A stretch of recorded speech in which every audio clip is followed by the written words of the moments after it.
नमस्कार. Pimpalgaon Hareshwar police station जे आहे त्याच्या अंतर्गत आपण 19/8/25 रोजी एक पोक्सो अंतर्गत गुन्हा दाखल केला होता. यामध्ये आपण आरोपी जो आहे आबिद हुसेन शेख राहणार शेंदुर्णी जामनेर याला अटक केलेली आहे.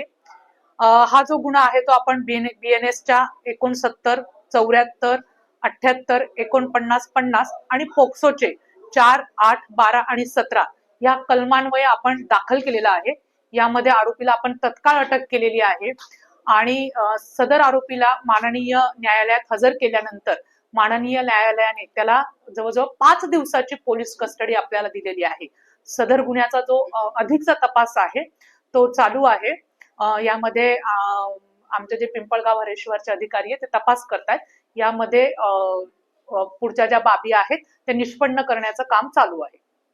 यात आणखी कोणी आरोपी वाढणार आहेत? ते आता तपासामध्ये निष्पन्न होईल. आपल्याला आता तपास सुरू झालेला आहे. तपासात जर कोणी अधिकचं निष्पन्न झालं तर त्याप्रमाणे कारवाई केली जाईल. की शाळेच्या मुख्याध्यापकांना सूचना दिली होती, पूर्व तक्रार केली होती आणि त्यांनी दुर्लक्ष केलं. अधिकाऱ्यांना तशी सूचना दिली जाईल की याबाबत अधिकचा तपास करावा. पीडित मुलीला काही मदतीसाठी जे आहे शासनाचं जे काही मनोधैर्य योजना किंवा हे आहे ते पोलीस स्टेशन कडनं त्याचा प्रस्ताव हा समाज कल्याण विभागाला आणि पाठवण्यात येईल.